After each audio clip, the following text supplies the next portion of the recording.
I'm going to say something that sounds almost illegal to say online. College is not automatically a good investment. Now, that's not because learning is bad, and it's definitely not because education doesn't matter. It's because when you actually run the numbers, a lot of degrees take decades to pay off, and some, unfortunately, never do. If most 18-year-olds were shown that math, I guarantee a lot of life decisions would look very, very different. Today, I'm not here to argue for or against college. What I want to do is show you one single calculation that completely reframes the entire decision. It's the age at which college actually becomes worth it financially.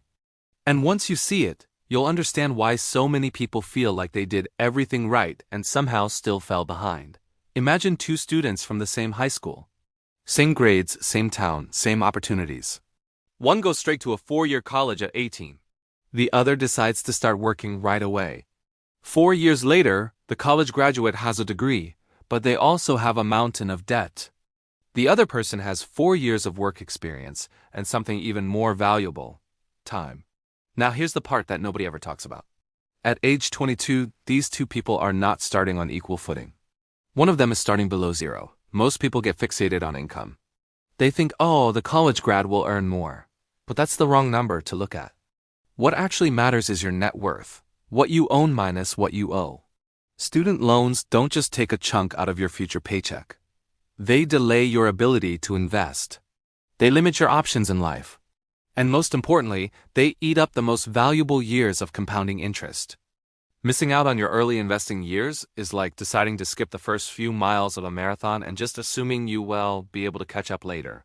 The reality is most people don't. Now I know what some of you are probably thinking. But wait, don't college graduates earn more over their lifetime? And yes, sometimes they do.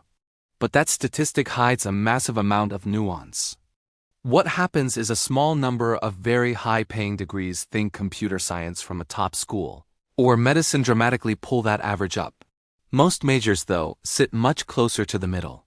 And some barely outperform skipping college at all when you factor in the cost. And here's the key point that almost everyone misses. A higher salary does not automatically mean a higher net worth.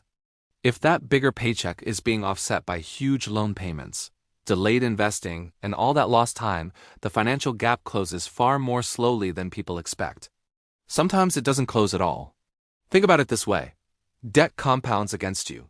Investments compound for you. When you delay investing by 10 years, you don't just lose 10 years of growth. You lose the most powerful, most explosive years of growth, the years where the snowball effect really takes hold. Time is the one thing in finance that you cannot refinance. So, if the math is this uncomfortable, why does everyone keep making the same decision? Why do we keep funneling young people down this path? Because the system is perfectly designed. It's just not designed for the students. Colleges get paid upfront, no matter what. The loans are guaranteed by the government. And employers get a free, convenient way to filter job applicants. Literally no one involved takes any financial risk except for the person signing the loan. And that person is usually a 17 or 18-year-old kid. That's not informed consent. That is information asymmetry at its worst. This is where the conversation usually gets a little awkward because admitting this feels like admitting regret. So instead we hear justifications.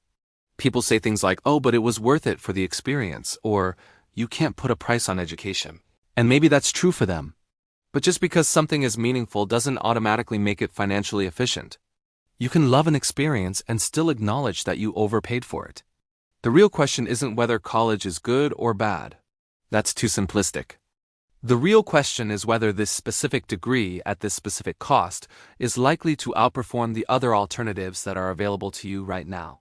That calculation depends on a few key things: the major you choose, the total all-in cost, the amount of debt you have to take on, and the 4 years of time you give up. Once you frame it that way, college stops being this sacred rite of passage and becomes what it actually is: a financial bet. And just like any bet, some pay off massively and others don't pay off at all. So, if you're thinking about college or you're advising someone who is, let's use a smarter framework. First, calculate the true all-in cost. I'm not just talking about tuition. I mean tuition, living expenses, books, fees, and the income you give up by not working for 4 years. Next, look at the median outcomes for your exact major from that specific school. Not the best-case salaries, not the marketing brochures, not the success stories they put on their website. the median. Then compare that honestly to your alternatives. That could be working, learning a trade, getting a certification, or pursuing a lower-cost education path. And then ask yourself one brutally honest question. How long will it take before this decision actually puts me ahead financially compared to the alternative? If the answer is after you turn 50, that's not an investment. That's a gamble. And it might not be a very good one. Look, college isn't evil. Education isn't worthless. But the idea that any college degree is automatically a good financial decision is an outdated belief. A degree is not an asset by default. It only becomes an asset if the numbers work in your favor. And for far too many majors at today's prices, they simply don't. You are allowed to question this system. You are allowed to do the math for yourself. And you are absolutely allowed to choose a different path without feeling any shame about it. If this video helped you think more clearly about money and these big life decisions, consider subscribing. My goal is to break down the financial assumptions that most people never stop to question. Thanks for watching. I'll see you in the next one.